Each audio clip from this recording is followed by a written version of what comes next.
Saya pernah cerita, hakim punya uang 149 miliar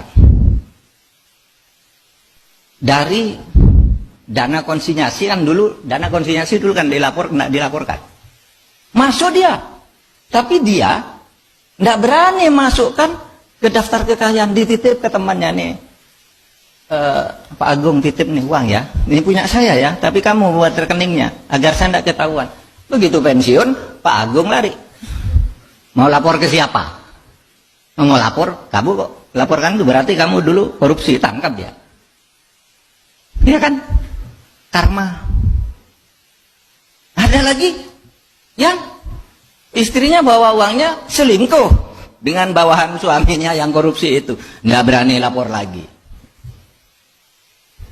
Itu namanya hukuman otonom. Bahkan ada yang mengatakan ada orang tabrak mobil jedet gitu. Nah itu kalau korupsi katanya, padahal itu belum tentu dan mungkin tidak ada hubungan, tapi masyarakat menghukum begitu, rasain lu.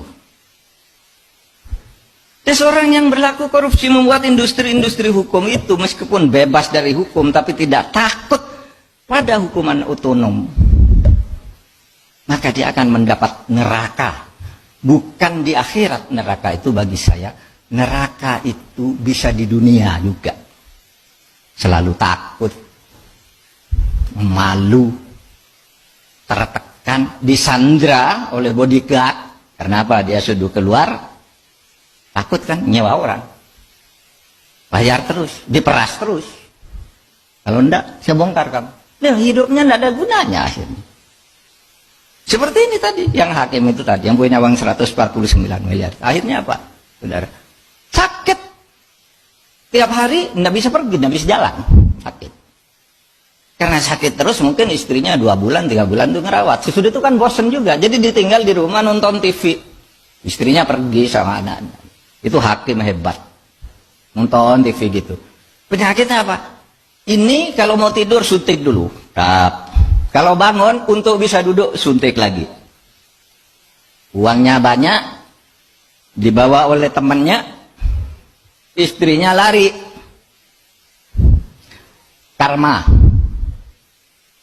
Oleh sebab itu saudara, menghayati Pancasila itu jangan hanya takut pada hukumnya,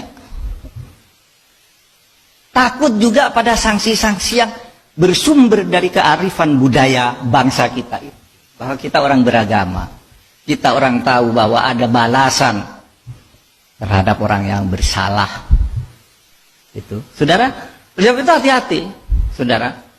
Saya, ya bukan ingin, apa ya, ketika saya hati-hati itu bukan sombong, bukan sok gitu. Saya betul-betul hati-hati kepada Pak Asesmen. Ketika datang dia bilang, Pak, saya tidak minta dicarikan uang. Itu kan sering tuh pejabat eselon 1 nyetor ke atasannya tuh, carikan dari anggaran sekian persen, itu bukan rahasia deh, udah banyak masuk penjara. Saya bilang Pak Asesmen ketika pertama, Pak, saya menteri di sini, saya bisa cari uang sendiri. Jangan coba-coba ada pejabat menyediakan uang saya.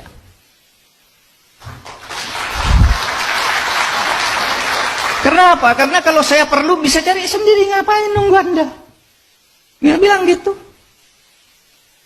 Sama, Pak, saya enggak, apa namanya, bilang ya, di kantor tuh kalau ada keperluan pribadi tolong diganti. Mungkin malu minta sama saya titip uang, nih minta ke dia, apa saja. Kalau pribadi, tapi kalau uang memang halal ya kasihkan dong, jangan diambil. Ya kan ada tuh yang halal-halal itu. Banyak. Yang halal kasihkan. Tapi yang keperluan pribadi, saya juga enggak minta dispensasi. Coba nih, bayangin orang dari luar negeri bayar untuk tidak karantina. Nih, hari ini nih, anak saya dan cucu saya pulang dari Nederland 3 hari lalu. Saya suruh karantina, tidak usah nyebut bahwa kamu anak saya atau anak karantina. Kalau lebih mudah teknisnya saya suruh uruskan teknisnya saja. Tapi bayar. 10 hari juga, 10 hari. Padahal saya sudah ingin ketemu dengan cucu, dengan anak, dengan mantu gitu, ingin kumpul. Sudah 10 hari dulu di hotel sekarang. Jangan keluar. Kalau nanti keluar terus ada kasus, Saya yang ngasihkan kamu ke pejabat, ke aparat. Kenapa? Ya kita harus mulai dari diri kita sendiri, bukan karena sombong. Bukan karena sombong. Kok sombong banget? Justru karena takut. Takut pada itu tadi. Hukum sih mungkin bisa diatur, saya salah telepon, tolong deh, kan salah-salah kecil gitu. Bisa diindustrikan. Tapi moral nggak bisa diindustrikan. Itu nggak bisa. Maka kalau saya sebagai orang beragama mengatakan begini, kalau hadis Nabi itu mengatakan begini, mana batamin haram annar hakubihi. Kalau kamu berbuat sesuatu yang salah, korupsi, makan uang haram, sewenang-wenang, maka kamu akan mendapat neraka. Nerakanya itu bukan di akhirat sudah mati, di dunia pun kamu tidak akan enak hidup. Karena itu hadis tuh. Tuntunan Rasul kalau bagi saya sebagai orang beragama. Gitu. Sehingga jangan berpikir neraka itu nanti aku sudah mati kan nggak ada yang tahu kalau saya masuk neraka. Enggak, dia sendiri tahu sejak di dunia pun dia tidak enak dengan itu semua. Gitu. Nah, saudara sekalian, demikian yang saya bisa sampaikan kepada kita semua, bicara dari kesadaran kita untuk memberantas korupsi bukan hanya dari sudut hukum. Hukum itu penting, penting. Semuanya harus tegakkan hukum.